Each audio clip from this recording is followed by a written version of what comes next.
The pot on the stove holds water, only water, and the old man stirs it anyway. He stirs it the way a person stirs soup, slow and patient, a wooden spoon turning in a circle. And there is nothing in the pot but water going gray from an old bouillon cube he has used 4 nights running.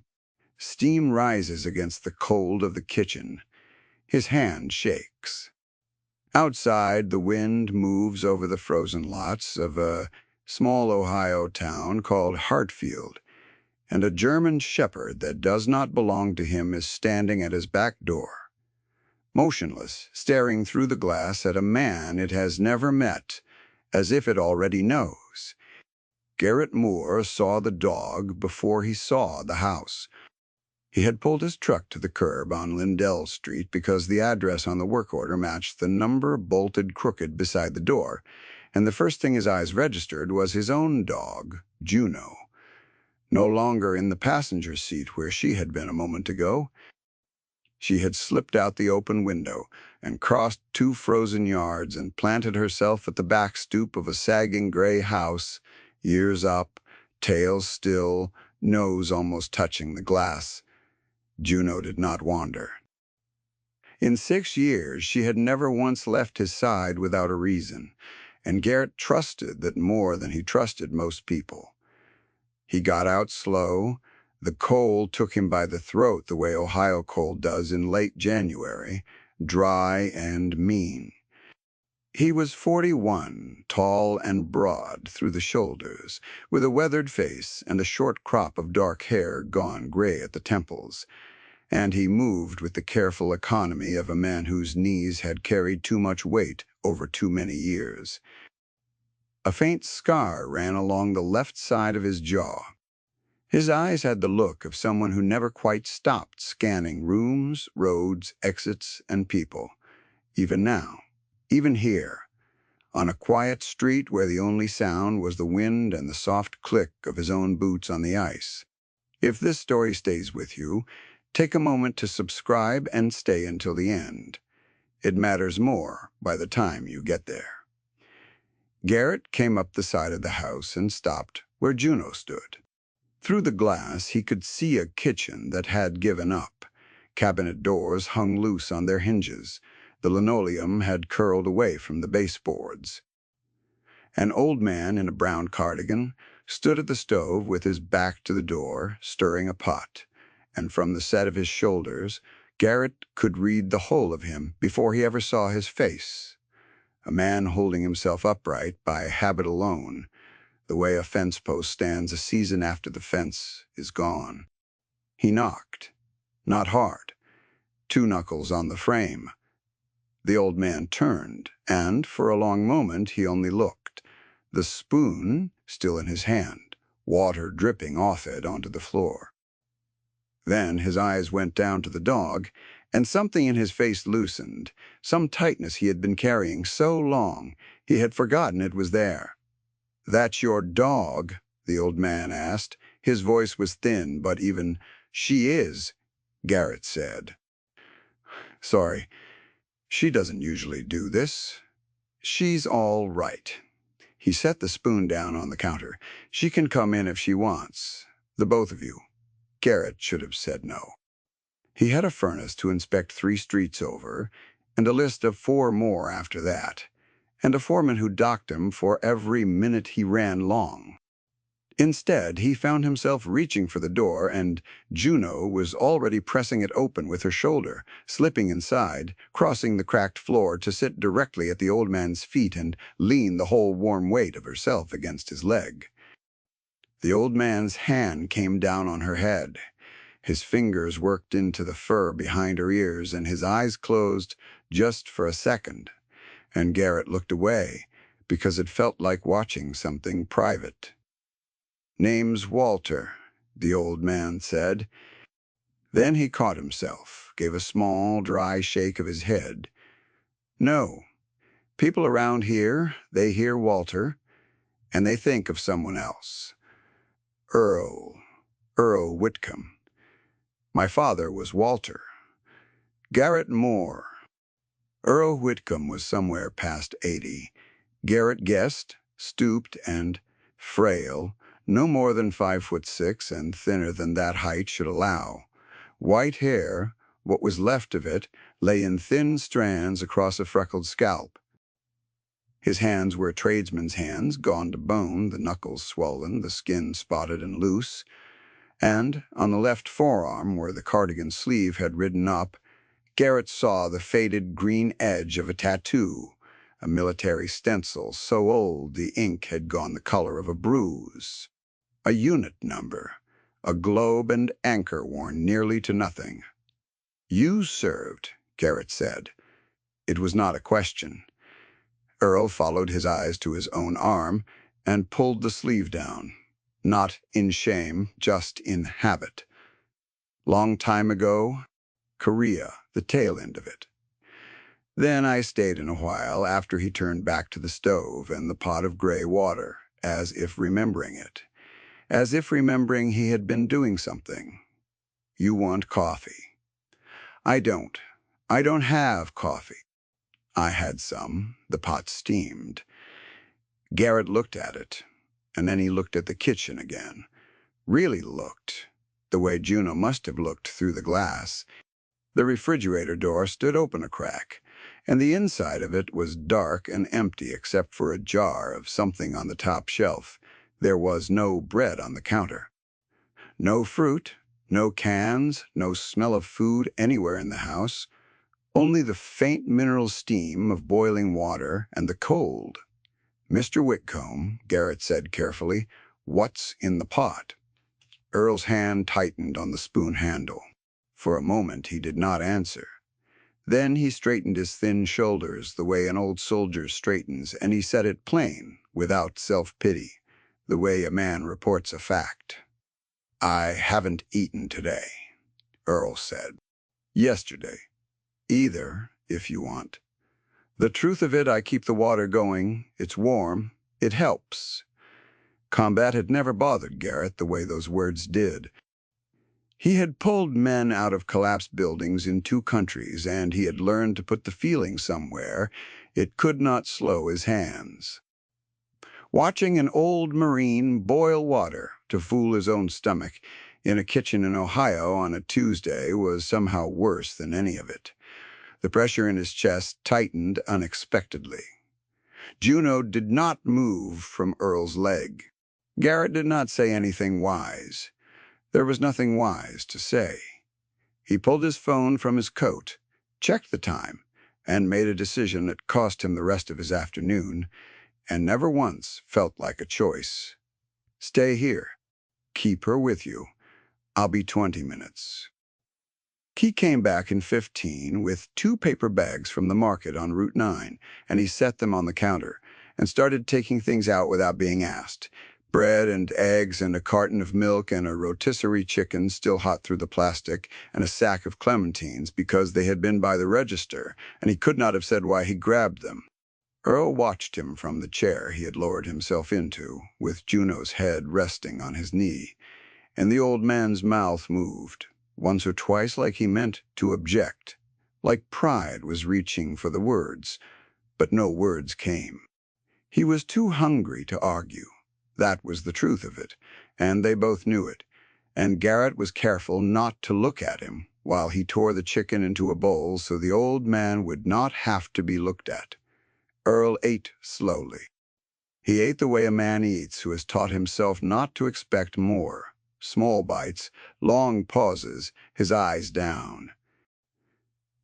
Garrett sat across from him and did not eat anything and pretended to be busy with his phone so it would not feel like a performance. "You don't have to do this," Earl said finally. "I know. I'm not a charity.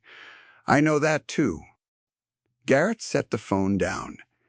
"I had a sergeant once, older guy. He used to say, 'A man who won't take a hand up is just a proud man drowning.'" He paused. "I didn't like him much. Took me about 10 years to figure out he was right." Earl almost smiled. It moved across his face and was gone. He looked down at Juno, who had not left him, who sat with the patient stillness of a dog who has decided something. And he scratched under her chin with one swollen finger. "She picked me," Earl said quietly, "out of everybody on this street. Why do you suppose she did that?"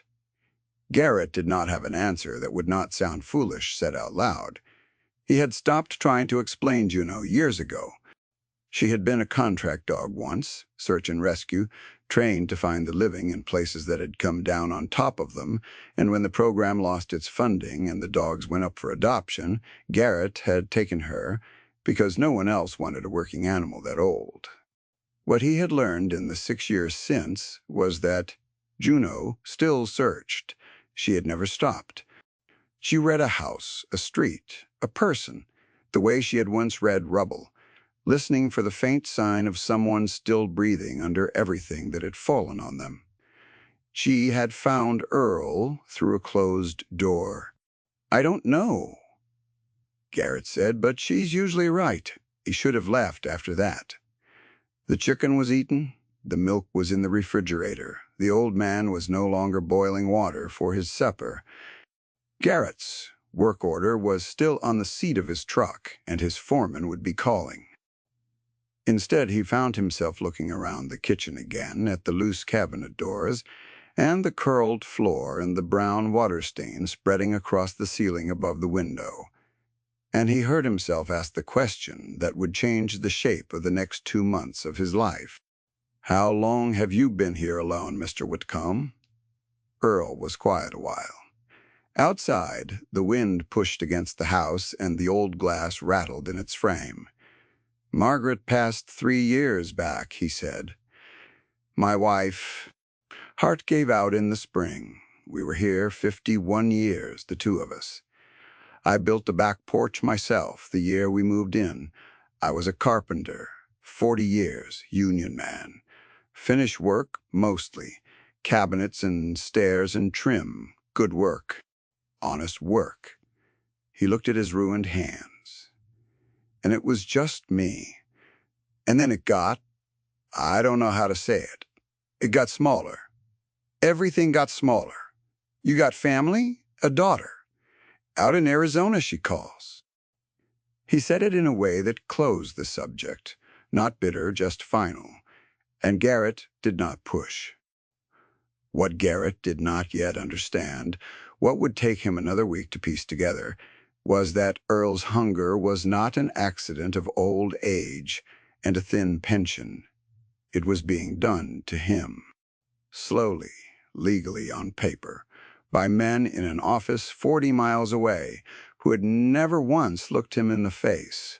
The pot of gray water on the stove was not the bottom of his troubles. It was the visible edge of something much larger, and Juno had walked him to the door of it, the way she had once walked Garrett to the edge of so many things buried under so much weight. It started with the mail. Garrett came back 2 days later, on his own time, with a toolbox and a sheet of plywood, meaning only to fix the worst of the cabinet doors so the kitchen would stop looking like a thing the old man had given up on. Juno came with him and went straight to Earl as if no time had passed. And while Garrett worked, she lay across the old man's feet with her chin on his slippers, and Earl talked to her in a low voice the way lonely people talk to animals, telling her things he would not tell a person.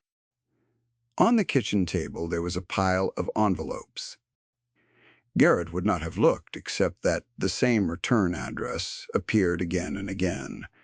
A company name printed in a hard blue font, Cardinal Ridge Servicing, and the most recent one had a red band across the top and the word Fionale showing through the window of the envelope. It was unopened. They were all unopened. "You're not opening your mail," Garrett said. Earl did not look up from the dog. "I know what it says." "What does it say?" "It says they want the house." His voice did not change. "Says, I owe money. I borrowed and didn't borrow. Says there's a clock running." He finally raised his eyes, and there was something in them. Garrett had not seen yet not the resignation of a hungry man, but the older, harder thing underneath it. "I built that porch with my own hands, Mr. Moore. I'm not going to read a letter from a stranger telling me I have to leave it." Garrett set down his screwdriver. "Do you mind if I read it?" Earl looked at him a long moment. Then he nodded once and went back to the dog. As if he could not bear to watch, Garrett opened the envelope with the red band. He read it twice. Then he opened the others, the whole pile of them, laying them out across the table in the order of their dates. And the longer he read, the colder and quieter he became, the way he got when a situation went from bad to deliberate. The letters told a story, if you read them in order, and the story did not make sense. According to Cardinal Ridge Servicing, Earl had taken out a home equity loan 2 years ago in the amount of $48,000 against a house he had owned free and clear for decades. The loan had gone into default almost immediately. Late fees and penalty interest had stacked on top of it until the figure on the most recent letter read just over $71,000, and the final notice gave him 30 days to pay it or surrender the property to foreclosure. "Did you borrow $48,000 2 years ago?" Garrett asked. Earl turned his head slowly. "I never borrowed a dollar in my life past the house itself, and that I paid off in 1994. I burned the paper in the yard. Margaret made hot dogs." His jaw worked. "I don't have a loan. I have never had a loan. I have been telling them that on the telephone for a year, and they tell me the signature is mine. Is it?" "I don't know," Earl admitted, and his voice finally cracked, just slightly, on the not knowing. "They sent a copy. There's a name on it, looks like mine. I can't buy handshakes now. I can't tell any more what my own signature looked like 2 years ago. That's what they're counting on, I think. That an old man can't be sure of his own hand." Garrett sat very still. Across the table, the final notice lay in the lamplight, and beside it the copy of a loan document with a signature that an 83-year-old carpenter could not swear was or wasn't his own. Juno lifted her head from Earl's feet and looked at the door, then at Garrett, ears forward, and a low sound moved in her chest, not quite a growl, the sound she made when something was wrong in a place before the wrongness showed itself. "Stay with this," Garrett said, half to the old man and half to whoever was still listening, "because it gets worse before it gets better, and I need you to see how it turned." He took photographs of every letter with his phone before he left that night. He did not know yet what he was looking at. He only knew the shape of it was familiar, the way certain kinds of damage are familiar to a man who has spent his life arriving after the collapse. Somebody had decided that Earl was alone, and old, and tired, and that a house paid off in 1994 and sitting on a corner lot in a town where lots were suddenly worth something was a thing that could be taken from a man too proud to open his own mail. What they had not counted on was the dog at the door. Garrett went home that night to his rented half of a duplex on the other side of Hartfield, and he did not sleep. He sat at his own kitchen table with the photographs spread across his laptop screen, and Juno lying against his feet, the same way she had lain against Earl's, and he started to learn things. He was not a lawyer. He fixed furnaces. Still, he had spent 20 years in a service that taught a man to gather what was in front of him, write it down, and build a picture you could hand to someone with the authority to act. And that turned out to be most of what this was going to take. He learned that Cardinal Ridge Servicing did not own the loan. They serviced it. The loan had been originated by a company called Meridian Hartfield Holdings. And when Garrett looked up Meridian Hartfield Holdings, he found a company 3 months old, with a post office box for an address and a single name on the registration. A man named Vincent Doyle. He learned that Vincent Doyle owned a development firm. He learned that the firm had, in the past 18 months, acquired 4 houses on the east side of Hartfield, all of them on or near Lindell Street, all of them through foreclosure, all of them from elderly owners. He found the names in the county records, public records, sitting there for anyone patient enough to look. 3 of the 4 previous owners had been widows or widowers over 75. One of them had died in a county facility 8 months after losing the house she had lived in for 40 years. Garrett sat back from the screen. Juno raised her head. "Yeah," Garrett said softly. He went back to the house on Lindell Street the next morning before his shift, and he did not bring tools. He brought a legal pad and a county map he had printed, and he sat at Earl's table while the old man made coffee from the can Garrett had left 2 days before. And Garrett laid it out the way he would have laid out a site assessment, plain and in order. "There's a man named Vincent Doyle," he said. "He's buying up your street. 4 houses already, all of them from people your age, all of them through loans that went bad fast.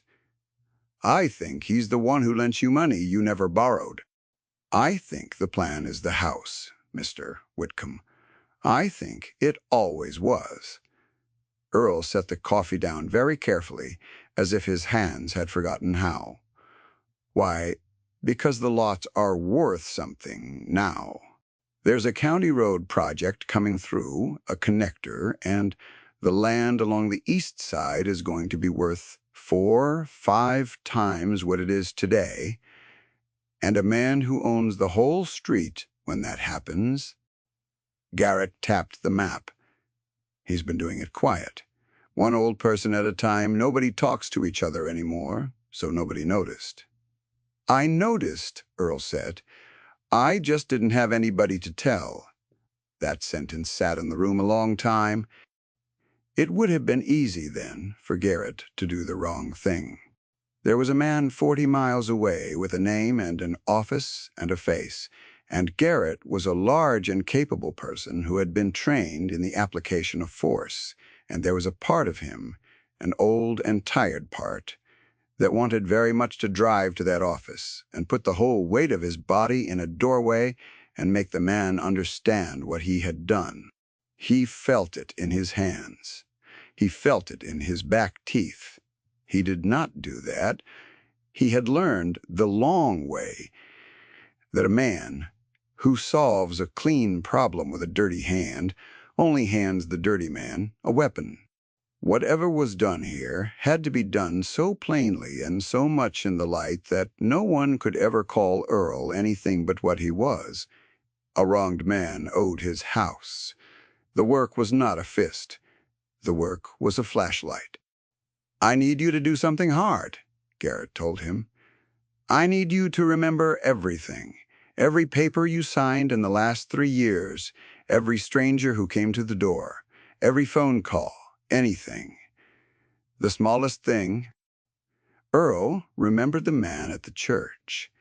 It came to him slowly, over the better part of an hour, the way a thing comes back to a person who has trained himself not to look at it.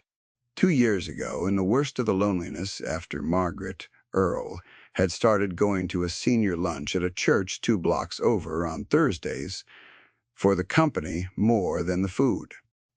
And there had been a man there, friendly, well-dressed, who said he worked with a foundation that helped veterans and seniors with home repairs. Grants, he said, money you didn't pay back. He had been kind. He had brought donuts.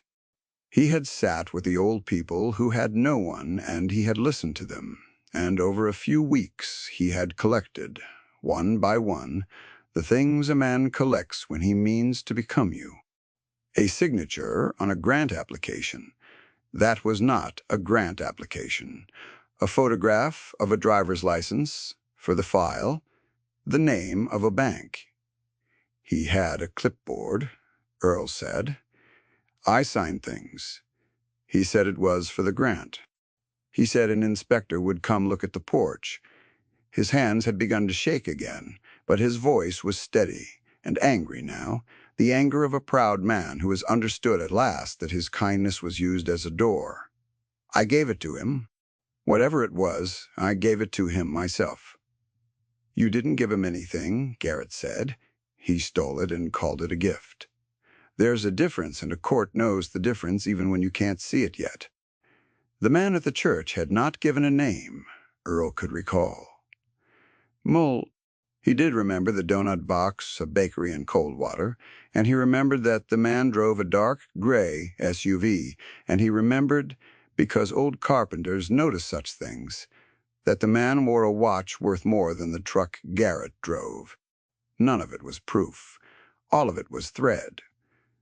Garrett pulled the thread.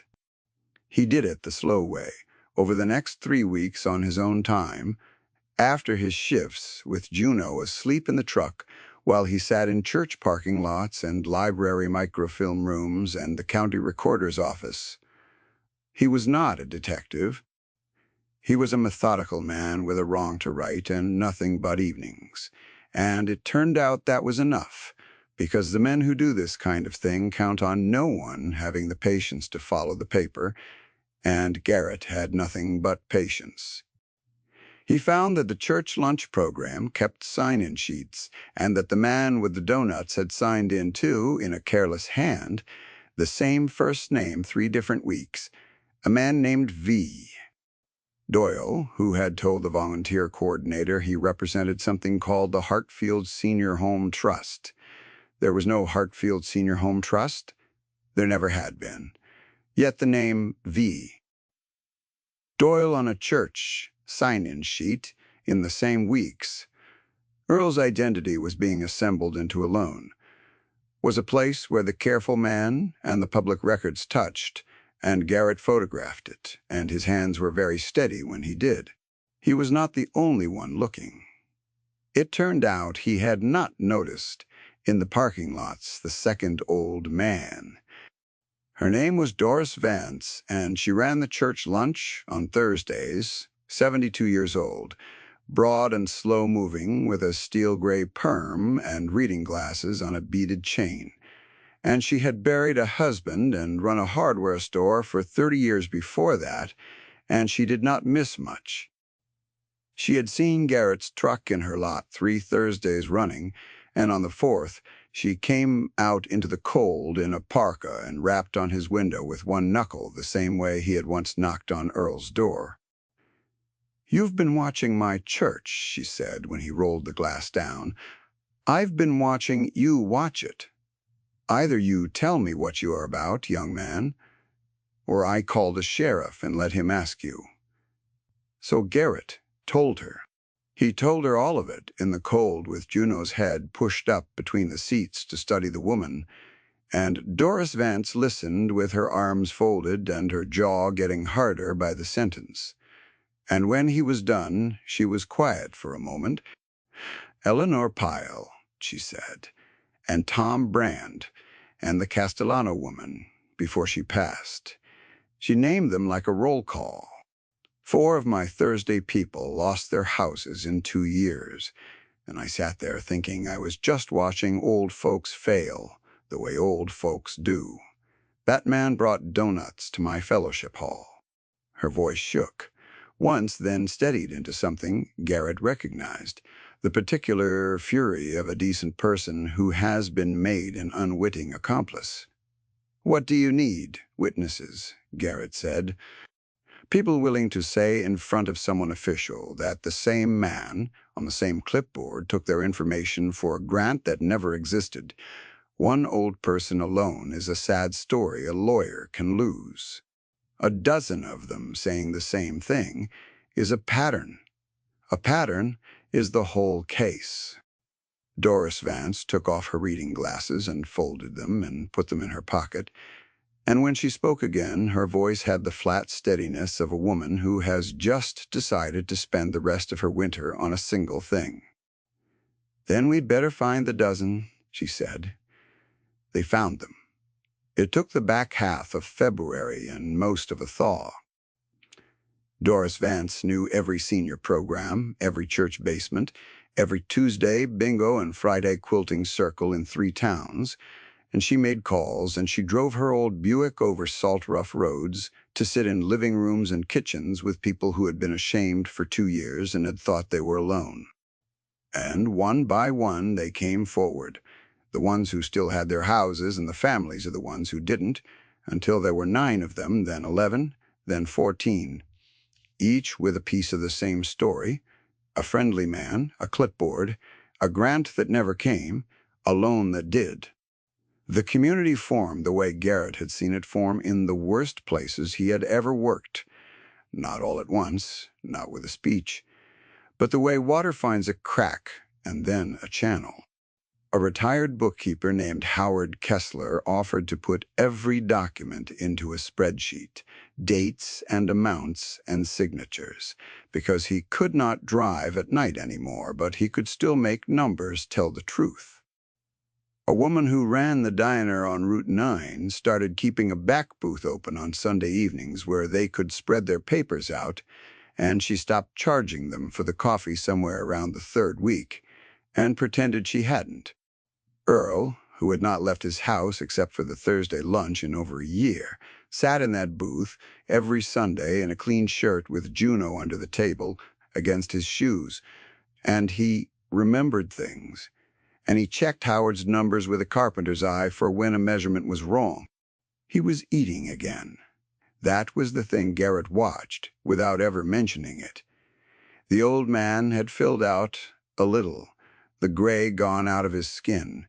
He had purpose, and purpose feeds a person in a way food cannot reach.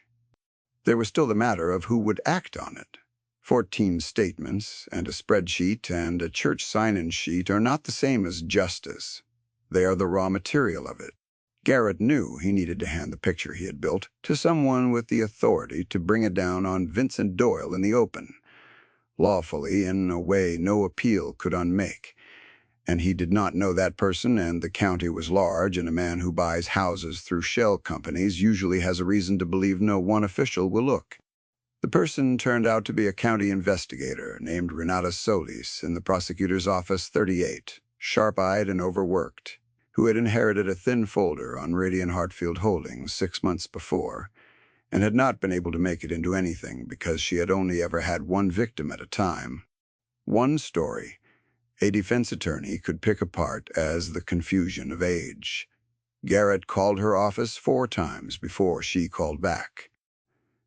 When she finally agreed to meet, she gave him 15 minutes in a gray conference room, and she sat down across from him with the tired patience of a public servant expecting to disappoint another well-meaning citizen. Garrett set Howard Kessler's spreadsheet on the table, then the 14 sign statements, then the church sign-in sheets with V. Doyle's careless hand. Then the county record showing 4 foreclosed lots assembling along the path of a road project that had not yet been made public when the loans were written, which meant someone had known about the road before the public did, which was its own crime laid neatly beside the first. He did not raise his voice. He walked her through it, in order the way Doris Vance had named her, Thursday people, plain and one at a time, and he watched the tiredness leave Renata Solis's face and something else replace it, the focus of a person who has just been handed, after months of having too little, exactly enough. "Where did you get all this?" she said. It was not an accusation. It was something closer to wonder. "People who were tired of being alone about it," Garrett said, "and an old carpenter with a good memory." He paused. "And a dog, if you want the whole truth. But I'd leave the dog out of the report." Renata Solis almost smiled. She squared the papers. "I can work with this," she said. "I can really work with this. Tell your people not to talk to anyone from Cardinal Ridge or Meridian or anybody who calls. Tell them to send everything to me." She looked at the spreadsheet again, at 14 names that were no longer one confused voice on a phone, but a pattern, a deliberate and provable pattern. He should not have done it so many times, she said, almost to herself. Greedy men always do it one time too many. The 30 days on Earl's FINL notice ran out in the second week of March, and the house did not fall. It did not fall because Renata Solis filed a motion that froze every foreclosure tied to Meridian Hartfield Holdings the day before Earl's was set to complete, and because the freeze became an investigation, and because the investigation, fed by 14 statements and a bookkeeper's spreadsheet and a church sign-in sheet, became something Vincent Doyle's lawyers could see they were going to lose. Garrett did not witness the end of it the way a man witnesses the end of a fight. There was no confrontation. There was no doorway. There were filings, and a forensic examination of the signature on Earl's loan that found it had been traced, badly, from the grant application Earl had signed in good faith in a church basement, and there was, in the end, the particular justice the law reserves for men who steal with paper. Vincent Doyle was charged with elder financial exploitation, mortgage fraud, and identity theft. 14 counts and climbing. He did not appear in Hartfield to answer for it. Men like him never quite do. But he was a name in a filing, and then a name in a plea, and his shell companies dissolved, and the loans they had written were unwound, one by one, declared the products of fraud, struck from existence as if they had never been. Earl's house was his again, free and clear, the way it had been since the year he burned the deed paper in the yard, and Margaret made hot dogs. The day the letter came confirming it, the letter that said the lien was void and the matter closed, Earl did not open it alone. They were all at the diner on Route 9, the Sunday crew. Doris and Howard and the woman who would not charge for coffee and 6 or 7 of the Thursday people, and Garrett and Juno under the table. Earl read it twice the way Garrett had read the first 1 month before, and then he set it down on the formica and put both his ruined hands flat on top of it and lowered his head, and his shoulders shook, and no one said anything, and the woman from behind the counter quietly refilled every cup. When he raised his head, his eyes were wet, but his voice was steady. "I'd like to make everybody supper," Earl said. "At my house. I haven't cooked for anybody in 3 years. I'd like to." He cooked for 14 people the following Sunday in the kitchen. Garrett had fixed, with the cabinet doors hung true, and the floor relaid by Howard Kessler's grandson, who did flooring. There was a pot on the stove, and it was full of something real, a stew thick with beef and carrots and potatoes, and the whole house smelled of it, and the windows ran with steam against the last cold of the year, while inside the table was too small, and they ate in shifts, and nobody minded. Garrett stood in the doorway of the kitchen with a plate in his hand and watched it. The warm, crowded rooms of a house that 2 months ago had held one hungry man and a pot of gray water, and he felt the old pull in his chest, the one that always came at exactly this moment in his life. The moment when a job was done and a man like him got back in his truck and drove to the next town and the next collapse, because staying had always cost more than leaving. Juno was not in the doorway with him. He looked for her out of habit and found her across the room, lying under the table at Earl's feet, her chin on the old man's slippers, exactly where she had put herself the first day. And when Garrett caught her eye, she did not get up. She thumped her tail twice against the floor, and stayed where she was, and Garrett understood that his dog, who had spent her whole life finding the living under everything that had fallen on them, had made a decision about this house, and the decision was that they had found what they were looking for. Earl saw him in the doorway. The old man got up slow, a hand on the table, and crossed to him, and he stood there a moment with the noise of his full house behind him, the first full house in 3 years. "You're standing in the door," Earl said, "same as the first day. You and that dog, always 1 foot toward leaving." He looked up at Garrett with the clear, hard eyes of a man who had spent 40 years measuring whether a thing was true and square. "There's a room upstairs, was my daughter's. It's been empty a long while. A man could stop driving, if he wanted to, could stay in one place. See how it sits." Garrett did not answer right away. Outside the window, the light was going gold and long across the lots of Lindell Street, the lots a man had tried to steal, and the town had refused to let him. And the steam from Earl's stew ran down the cold glass, and somewhere under the table his dog let out a long breath and did not move. "Combat never bothered me the way one hungry old man did," Garrett said finally, and his own voice was not as steady as he expected. "I've been driving away from places like this my whole life, telling myself the next one needed me more." He looked at the room, at the people, at the dog who had already chosen. "Juno figured it out before I did.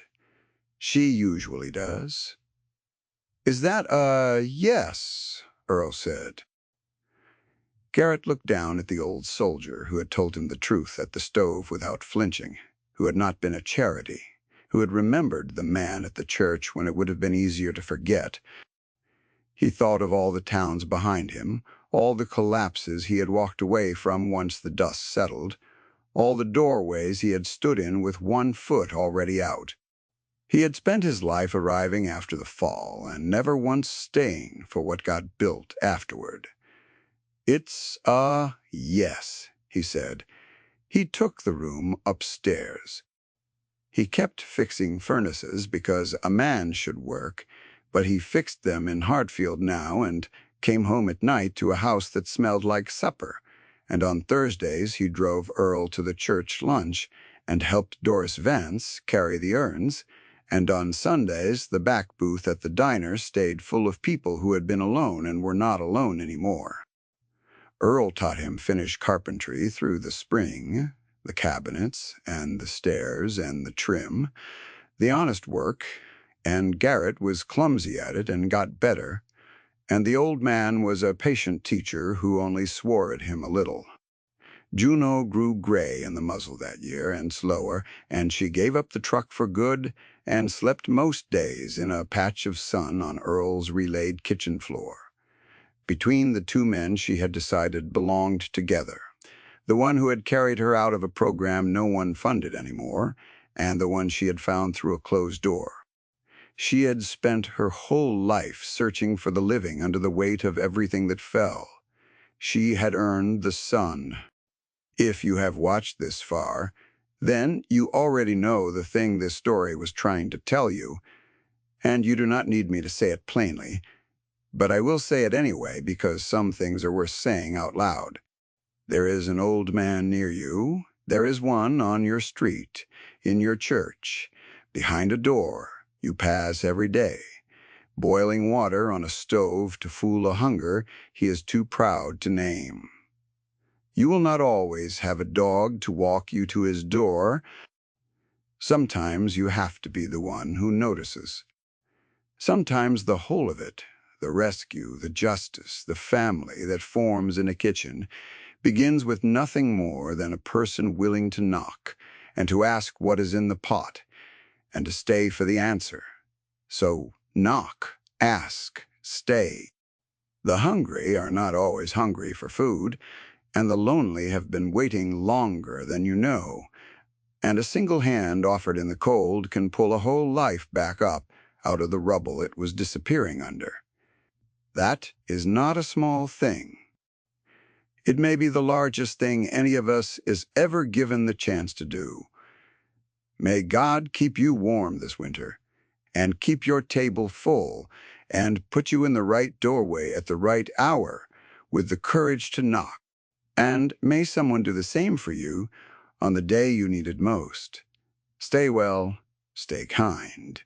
And if this story moved you, stay a moment longer and share it with someone who might need to hear that it is never too late to stop driving. And stay.